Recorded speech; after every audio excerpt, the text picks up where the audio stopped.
Teacher vaccine mandates. Governor J.B. Pritzker's had that in place for months. He delayed the implementation so schools could get it set up.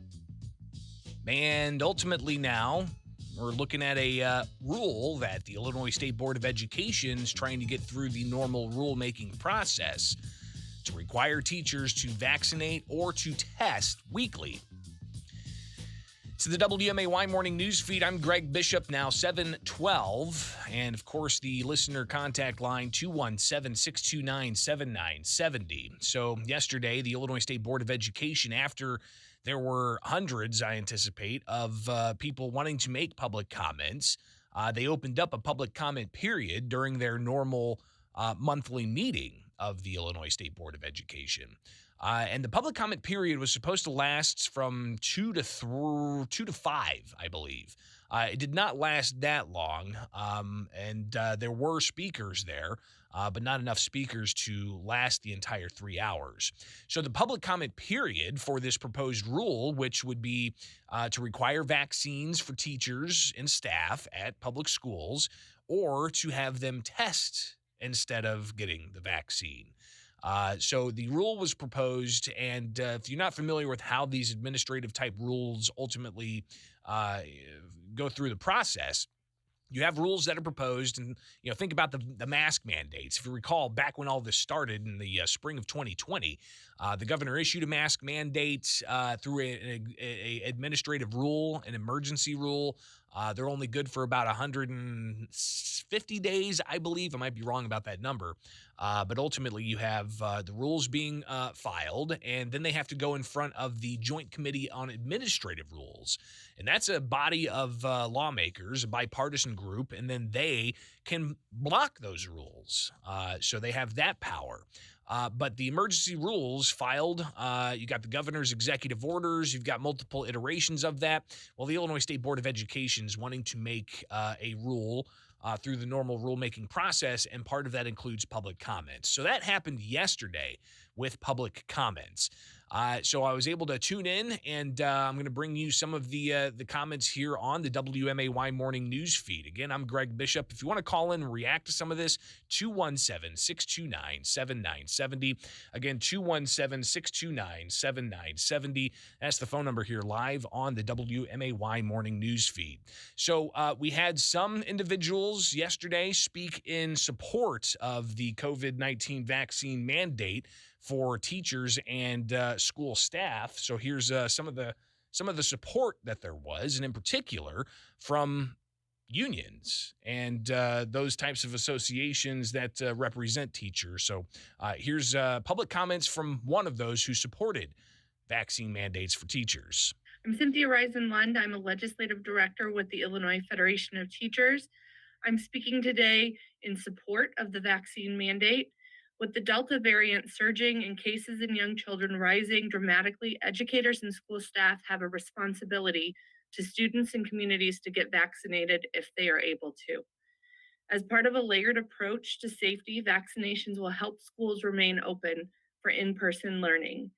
The IFT has demanded that our members' voices be heard as critical decisions are made about vaccination, and we continue to bargain and insist that our workplace have proper ventilation, access to vaccines, and necessary preventative measures, including masks, social distancing, and other resources to keep people safe.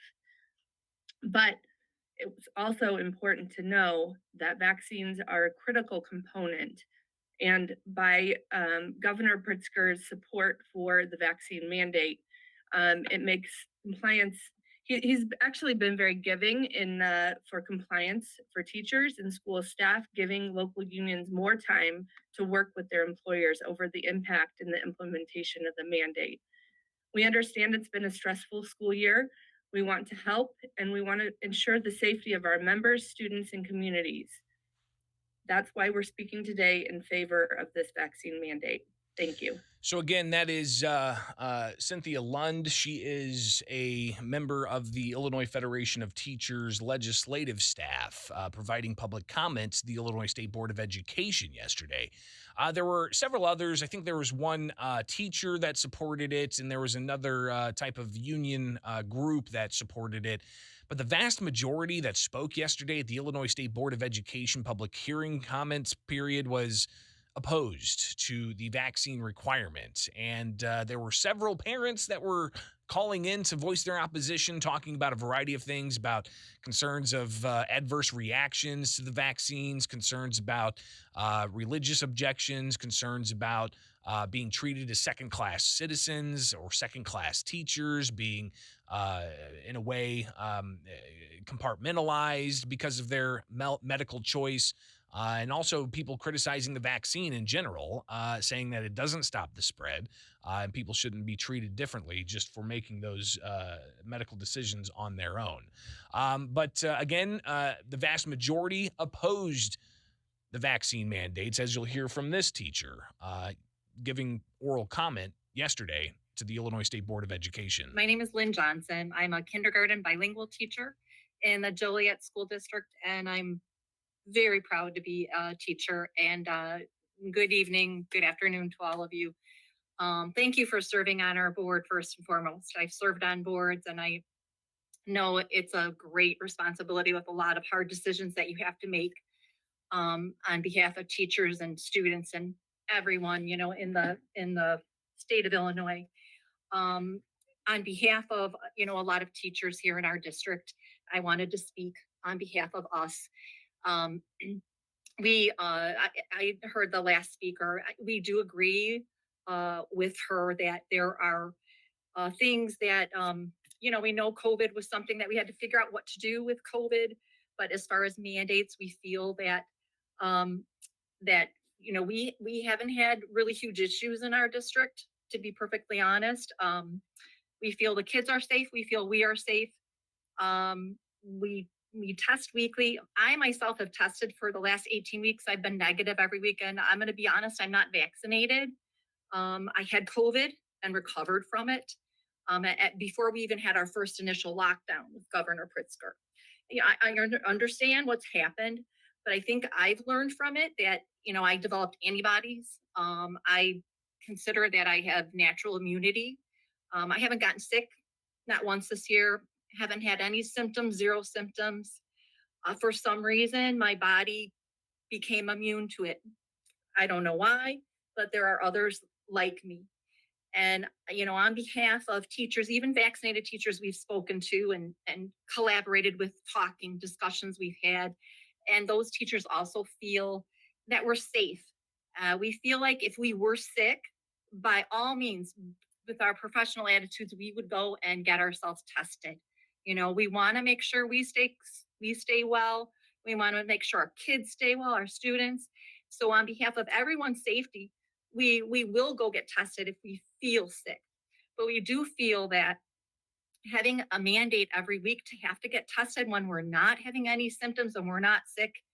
Some have gotten antibody tested and found out that they have antibodies.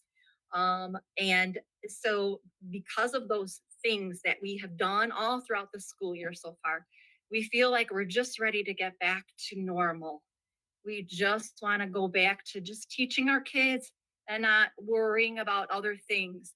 So, because of the rules and laws that we know that there's no rule right now that says we have to mandate, and the governor doesn't unfortunately have the ability to set things. The legislature does need to do that. It needs to go through the legislative process, and it hasn't done. That hasn't been done at all. There's no rule at all that says that we need to continue with this. So we are please asking you to please let us not test weekly, only test if we're sick, and not have any mandates for any vaccinations. Thank you for your time. Again, that was a teacher speaking to the Illinois State Board of Education about their opposition to a vaccine mandate rule. We also heard yesterday during the public comment period from the Illinois State Board of Education, a local person who highlights some of the questions that people for District 186 have in this whole process of COVID-19 vaccine mandates. Again, 721 now on the WMAY morning news feed. I'm Greg Bishop. Let's now hear from one of those local individuals speaking to the Illinois State Board of Education yesterday about their concerns. Great. As you said, my name is Shauna. I have two children in District 186 in Springfield.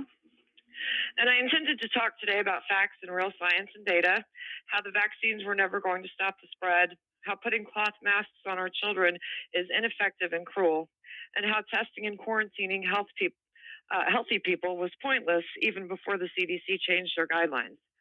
But last night, after a District 186 board meeting, I realized people simply don't care about facts and science. 186 has proven this over and over again, including when we begged them not to fire my daughter's band teacher, Mr. Keys, over illogical testing guidelines and a vaccine he didn't want. And last night I listened in disgusted anger as they explained a child could test to stay only if they had been wearing their mask properly. And let's face it, you're the political appointees of the man who started issuing these senseless mandates. So any faith that you may care about science and data would be as ridiculous as thinking leaky vaccines and cloth masks would stop a virus. And unfortunately, we live in a world where school boards and health agencies have lost all credibility as they are infested with politics and greed. A world where instead of encouraging scientific dissent and debate, faceless, nameless people behind social media and advertisers on TV choose what we are allowed to see and hear, and scientists and doctors are vilified for speaking out. A world where vaccine injury groups are banned from Facebook, as Fauci testifies to Congress that vaccine reported deaths are probably just car accidents and stuff. A world where people are called anti-vaxxers because they dare to be concerned about new ones. A world where if you question the effectiveness, a local radio host tells their audience they don't care if children die, as Israel tests jab number 4 and pharma can't keep up with variants. A world where we're not smart enough to understand what an FDA doctor really meant when he said we need to give vaccines to find out what the side effects are. We need so-called fact checkers to explain it to us. We live in a country where health officials disregard the effectiveness of natural antibodies to push these vaccines. And now fear or politics or greed that caused people to refuse to listen for 2 years, these people will repeat the same mistakes in 2022. What's the layman's definition of insanity? Same thing over and over. Yet I'm the one called the crazy conspiracy theorist because that's the world we live in. And our kids will all continue to pay the price. So I'll just leave you with a fact you can count on. Mandate these vaccines for our teachers or our students, and you will lose many in the public schools because parents like myself and teachers like Mr. Keys will not throw ourselves off, or our children off of this bridge just because people like you and District 186 board members tell us to. Thank you very much for your time. And again, that was a parent here in Springfield with District 186 sounding off on their opposition to mandating vaccines for teachers and school staff. Now, again, after the public comment period ends at the end of this month, the Illinois State Board of Education says that staff with ISB will likely put together some kind of rule, and then that rule would be filed, ultimately getting in front of the Joint Committee on Administrative Rules. We'll see how that process plays out. So a lot more to come on that. It's right here on the WMAY Morning News Feed. I'm Greg Bishop. Thanks so much for tuning in.